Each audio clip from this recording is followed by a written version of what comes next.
Alright guys, this time tuturuan ko kayo kung paano magluto ng Korean style. Ayan, ang lulutuin natin, Shin Ramyun. Ayan, DIY lang to. Tara, let's go! At ito nga pala yung mga kailangan natin. Kukuha lang tayo dyan, di natin lalahatin yan guys.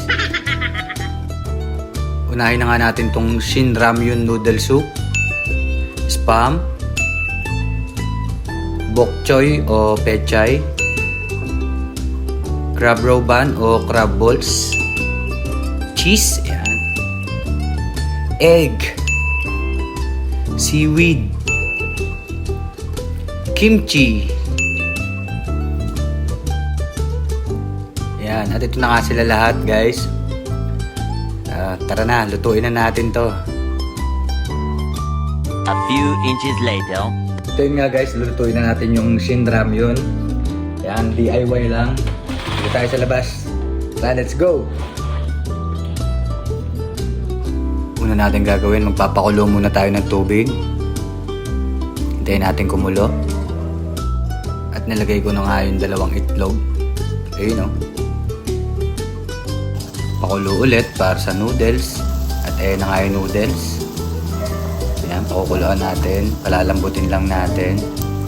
At pag malambot na siya, tatapon natin yung sabaw. At ayun na nga, wala nang sabaw. Okay. Gagawin na natin yung sabaw niya.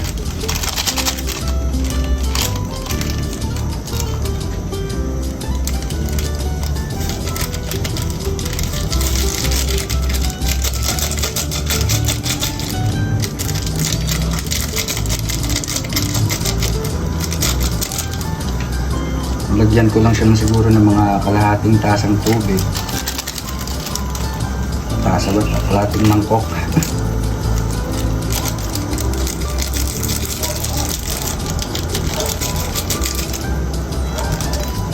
Alright, yan naman tayo. Nahalo-halo din lang.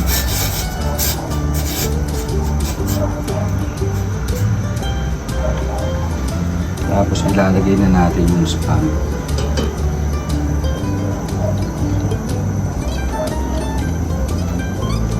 Yung spam. Yung cheese. Then yung kimchi.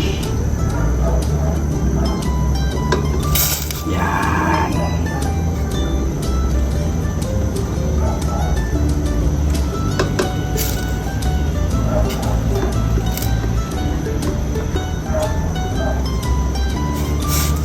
Mix lang natin.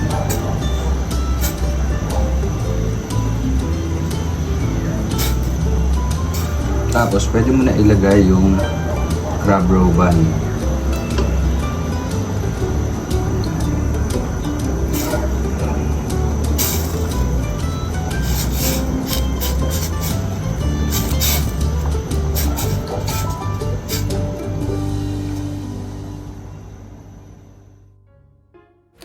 Ayan guys, nga pala, pag magluluto kayo, lagi kayong mag-ingat kasi pag natalsikan kayo niyan, talagang masakit. Lalo pag nalaman mong hindi ka na pala talaga niya mahal.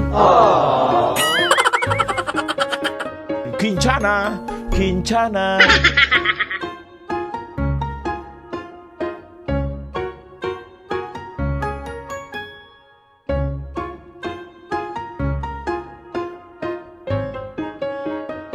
At ilalagay na nga natin yung noodles guys. Ayan, dahan-dahan lang at baka tayo matalsikan o mapasok. Ayan, simutin natin yan. Wala tayong ititira dyan guys. At halu-haluin natin ng konti. Halo-halo. Ayan. Halo lang. Tapos ilagay na natin yung egg sa ibabaw. Ayan. Dahan-dahan lang at baka kayo'y mapasok. Ayan. Lagay natin, lagay, yan. Lagay ulit, yan. Isa pa. Yan. At ito na nga ang ating finished product. Ayan o. Napakasarap. Oh. Tara, kain na tayo. Food trip. Let's go.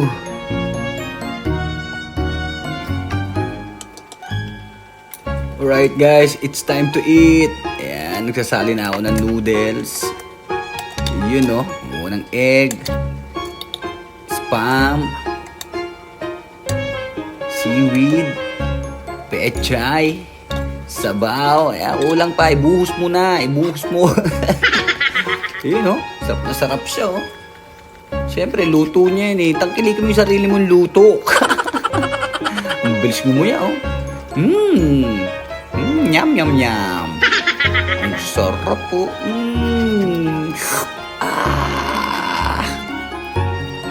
Guys, pag magluluto nga pala kayo, tansyahin nyo lang yung kasya sa inyo. Yan yung niluto ko dyan, pang solo lang, pero pwede rin pang dalawa. Gutom na gutom lang talaga ako dyan, kaya medyo dinagdagan ko. At sa part na nga na yan, sarap na sarap talaga ako. Feeling ko kada subo ko, Koreano ko eh. Anyo kasi yun. Halos naubos ko nga lahat guys. Eh, no, wala talaga natira. Subukan nyo, gawin nyo tong ganitong luto. Napakasarap guys. Mag-e-enjoy kayo. At sobrang na-enjoy ko nga talaga yung kain dyan guys. Ibang klase. Medyo inaabot na nga ako ng dilim. Ayan, padilim na ng padilim dyan. Ginabi na ako kakakain. Eh no, subo pa rin ako ng subo hanggang sa dumilim na. Maraming salamat sa panonood guys. Bye-bye!